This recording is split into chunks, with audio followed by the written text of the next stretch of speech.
Hello, I'm Father Greg May, a Redemptorist from the Denver province. As I begin the presentation today, it's probably appropriate that we seek the intercession of our Mother Perpetual Help. So please join with me as we say this prayer together.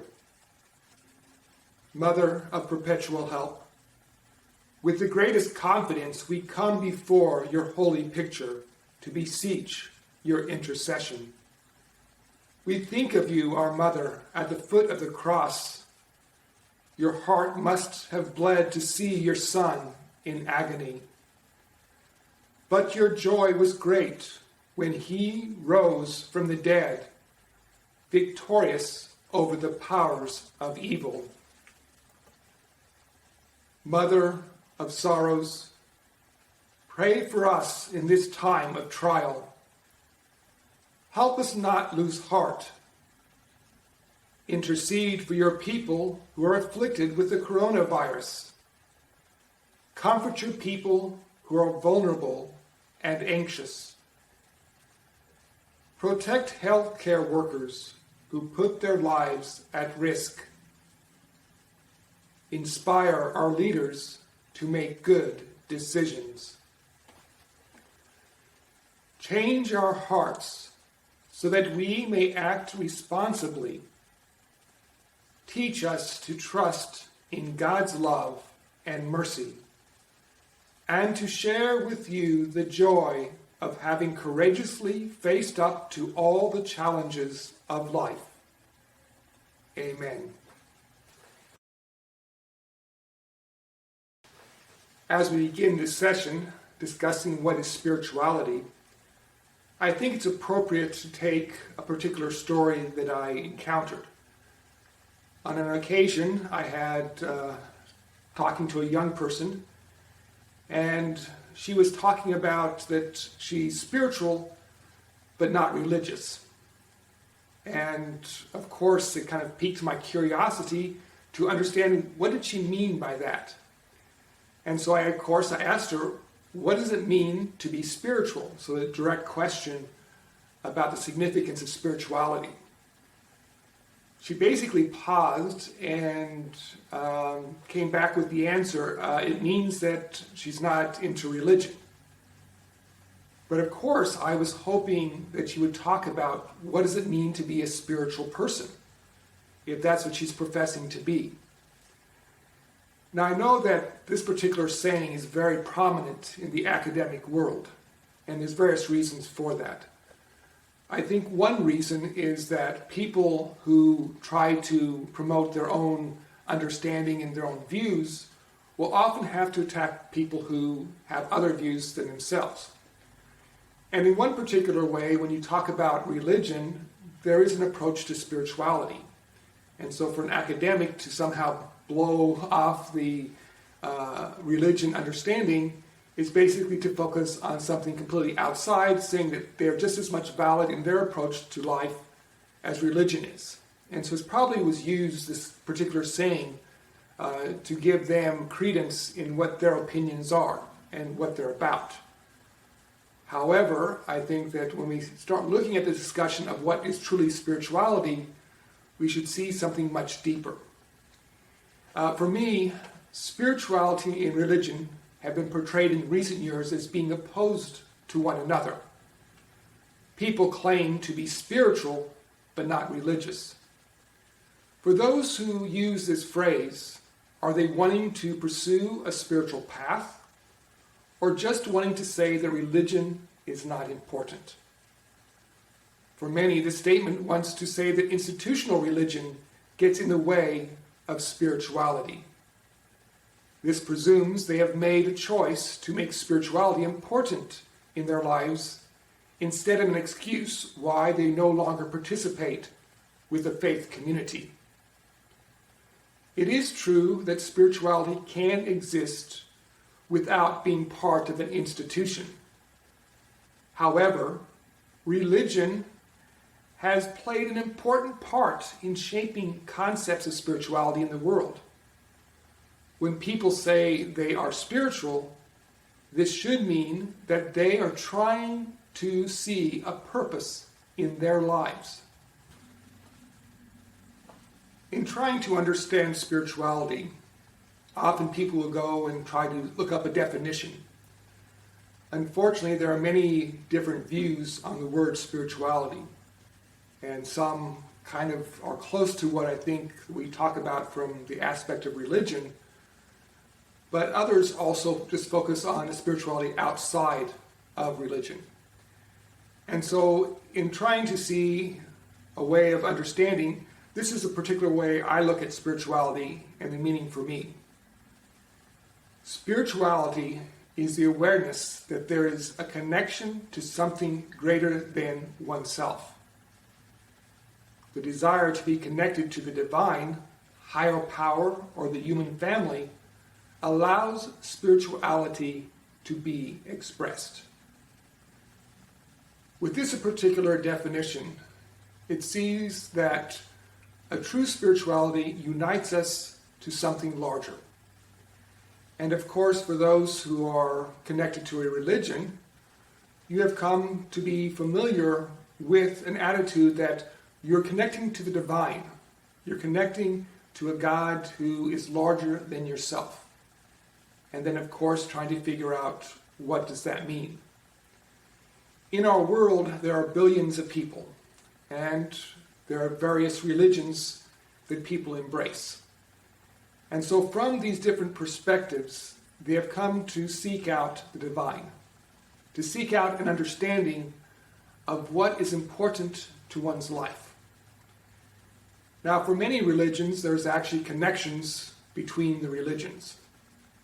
For example, our Jewish Christian roots, we have to realize that Judaism is the foundation that brought forth Christianity. And then if you do other studies, you'll find that many of the Judeo-Christian religious aspects that we profess were embraced by the Muslim faith. So even their religion is based on other traditions. That being said, it's important to realize that religion in and of itself is helping people to further their understanding of their connection to a higher power, to God. And so for us, in looking at this particular aspect of spirituality, we would see that spirituality has to be connected to a religion that has a faith perspective. And so we're, in our own way, trying to go into more depth of what that means. And so for a spiritual person who is connected to religion, it's going to focus on what does this religion mean for my faith? And you're able to take that spirituality and go deeper into what you profess. For those who do not belong to a religious institution or a group, their world becomes more focused on their own ideology or their own interests, and often they are very much building something from their own individual perspective. The one critique that is very prominent with this type of spirituality is the individualism, because it's not relying on other people's relationships to them, it's relying on their own personal attitude of what is important. And of course, from their perspective, there's all sorts of possibilities that they can be directing their spirituality towards. Now, I think it's important when we talk about New Age spirituality, in many ways, some of the things that they're talking about and promoting are actually found in ancient traditions. And so actually going on the internet and trying to find a few of the topics, you'll see all sorts of different New Age spirituality. And here's a list that you might find interesting that I came upon.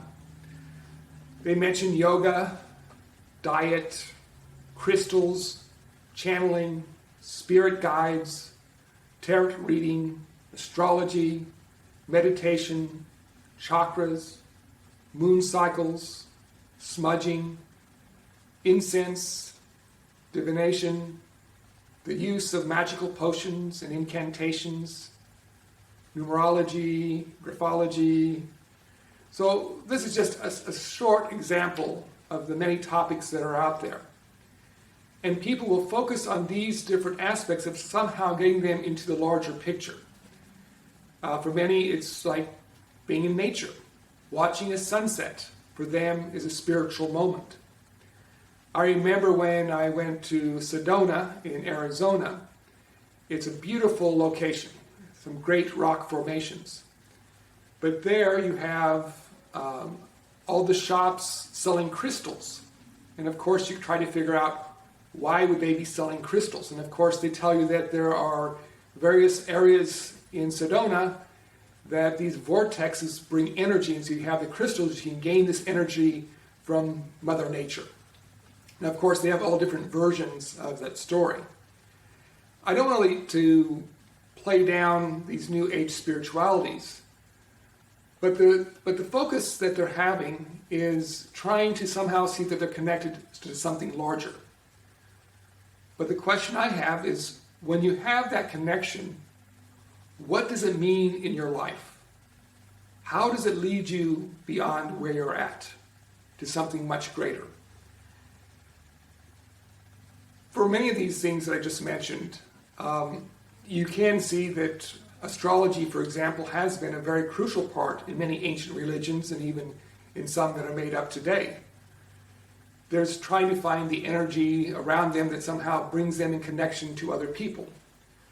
So even when we talk about these various ways of approaching spirituality, sometimes they allow us in our own faith to see something much deeper. Now, why I bring this up is that you might hear that there are Christian people who actually are involved in their own Christian denomination, and they seek certain aspects of, like yoga, to help them meditate, to help them focus on the presence of God in their lives. So some of these areas are not opposed to your official religions, but they can add and help people in developing their own relationships. I guess when we talk about spirituality, it's important to realize that spirituality in and of itself is leading us to a deeper relationship to God and others, especially from the religious point of view. From the personal and individual point of view, it often sets up with certain practices where it doesn't have to necessarily bring people unity or connectedness. We have already given a perspective of what spirituality is by definition. I think it's also important that we try to understand what is religion. And so a simple definition that I would say is religion focuses on a relationship with the divine by having a belief system, a creed, a moral code, and a way of interacting with others within the group and also outside the group.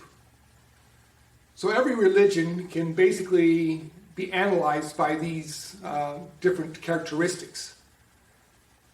For us as Catholics or as Christians, you will be able to focus on your own individual group and how you define yourselves. What is your creed? What is your moral code? How do you interact with one another? Religion in and of itself is more focused on a group. It is focused on people coming together and sharing faith. There are some groups that are very loosely connected, while other groups are very strong in their identity. So whatever religion you talk about or denomination, they have these characteristics. But what is most important is seeing that there is a divine connected to the group. There are some people who look at the individuals compared to an understanding of humanity in general. And so I think as we look towards spirituality, it's often important to see when people say that they are religious, it means that they belong to a specific understanding of what faith is with the divine. When it comes to people who are agnostic, they believe in a God, but exactly what that is, it's very individualistic. In understanding these differences, it would probably be very good to understand what does it mean to be an individual and what does it mean to be a part of a community. Individualism is very strong in our culture, and this is the reason why many people have a problem with anything that is group-oriented. It's about themselves, it's about how they focus on life, and what they see as important as an individual. Even within a group, there is the dynamic of each individual who participate.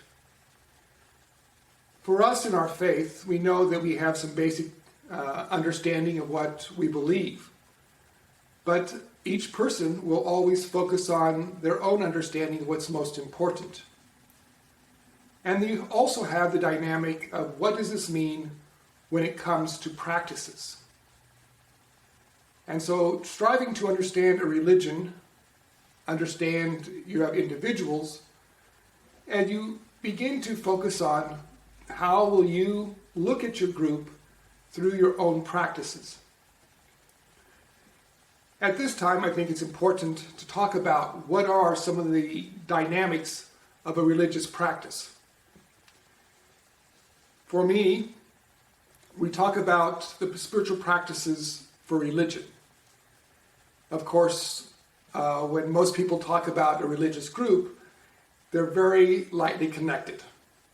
There's the old joke about the 3 times a person might ever enter a church when they're hatched, matched, and dispatched. It's a reality that for some people, that is a connection in spirituality.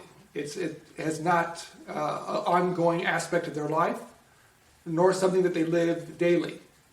But for many people, it is involving themselves in an ongoing practice and connectedness to the group.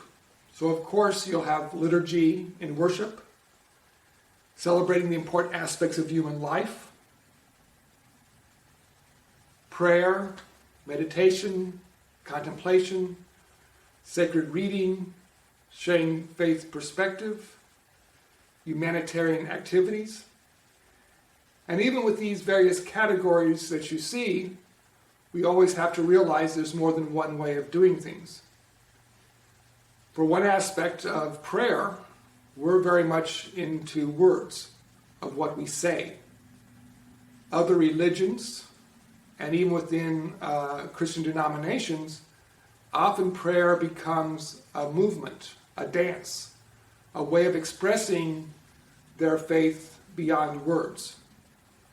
Of course, with liturgy and worship, we celebrate with music, we celebrate with actual responses to particular sayings. So these are all ways that are spiritual practices that people keep. If you talk about our Catholic faith, we are reminded that there are certain things that we do that others don't.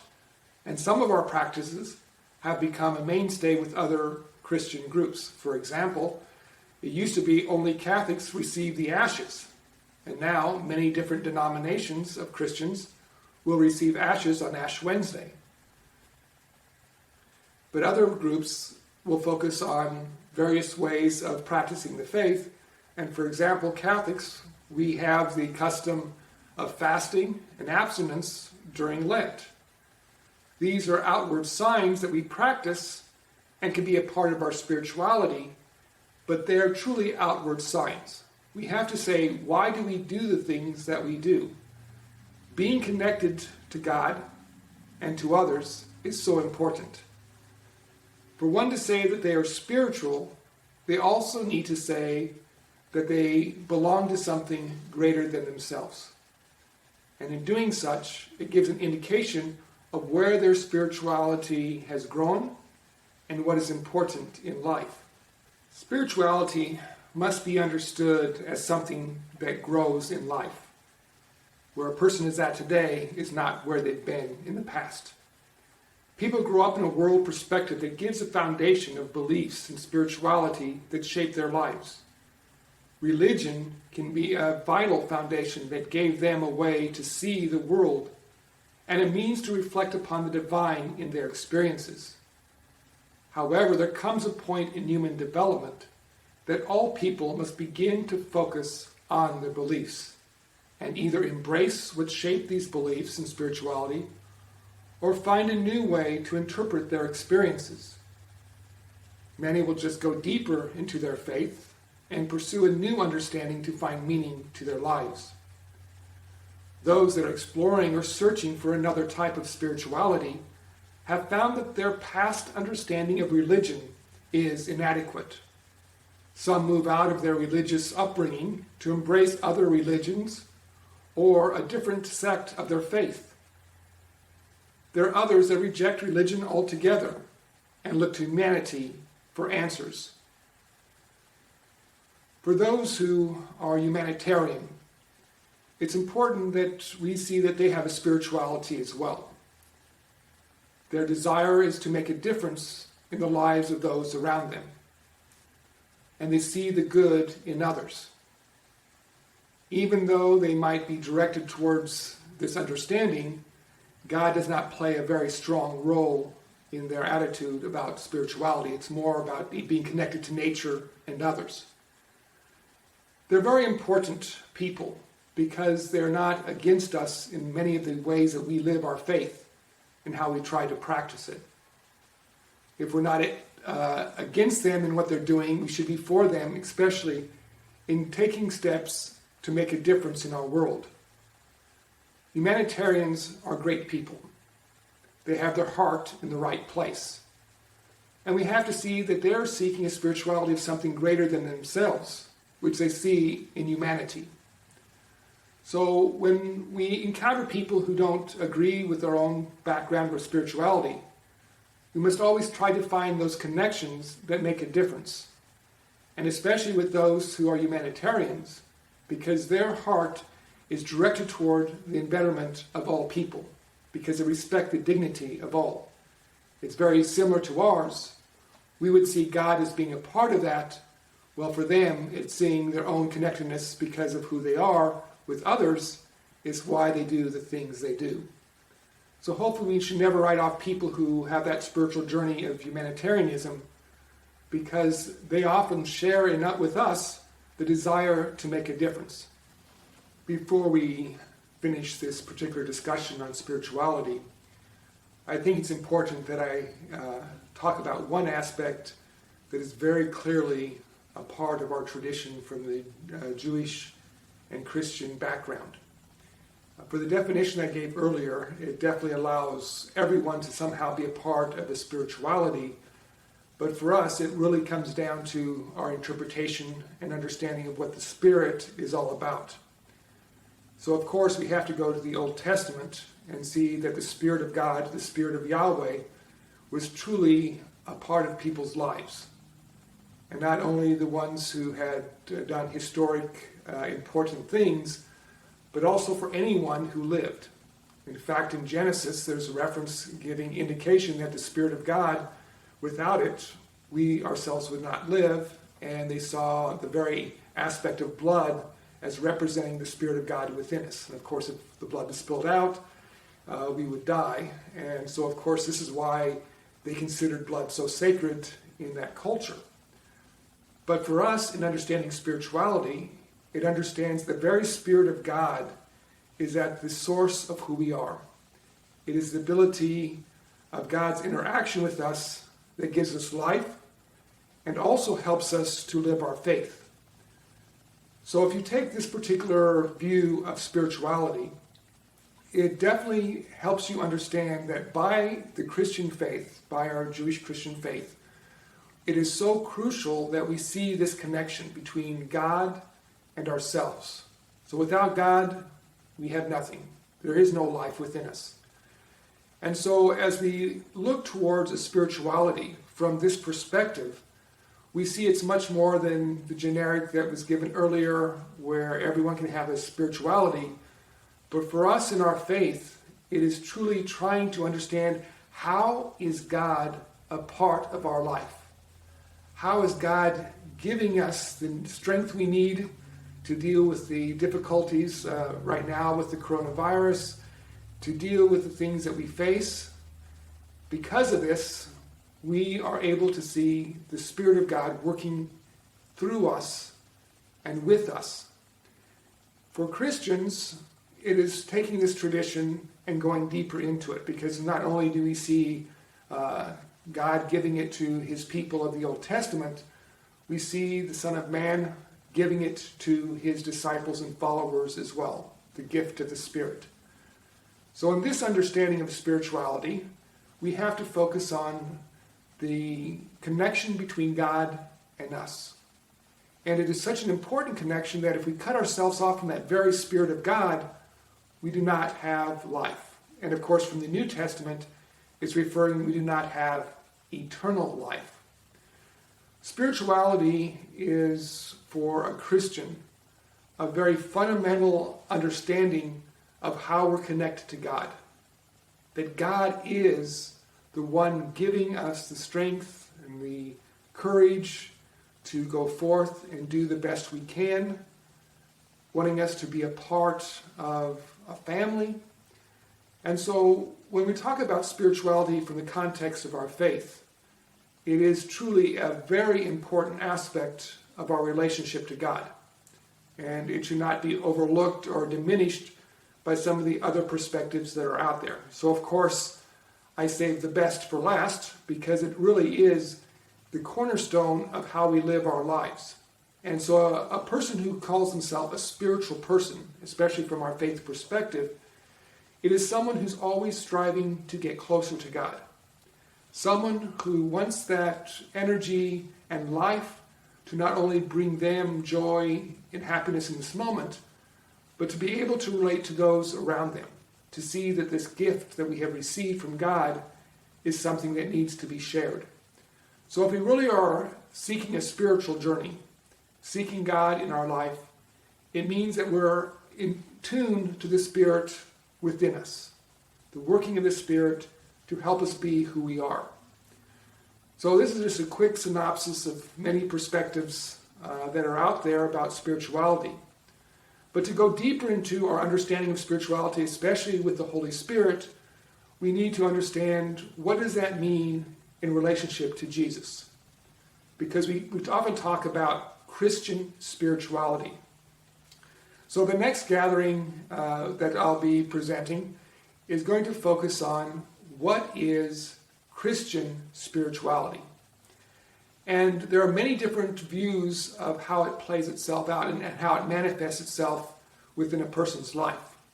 So maybe before you see the next presentation, you might ask yourself this question: what does Christian spirituality mean to you? And why is it important? So hopefully that will enable you to participate more fully in our next discussion and see different aspects of what Christian spirituality are manifested within our faith and within various people's lives. And so we'll once again make things available. If you follow the links after this presentation, you'll be able to participate in the small groups that are trying to form and maybe ask some questions and discuss the topics that were presented today. So the next time, of course, we will be discussing an understanding of what is Christian spirituality, and we hope that you'll be able to attend. Likewise, as before, please keep safe and know that you are in our prayers.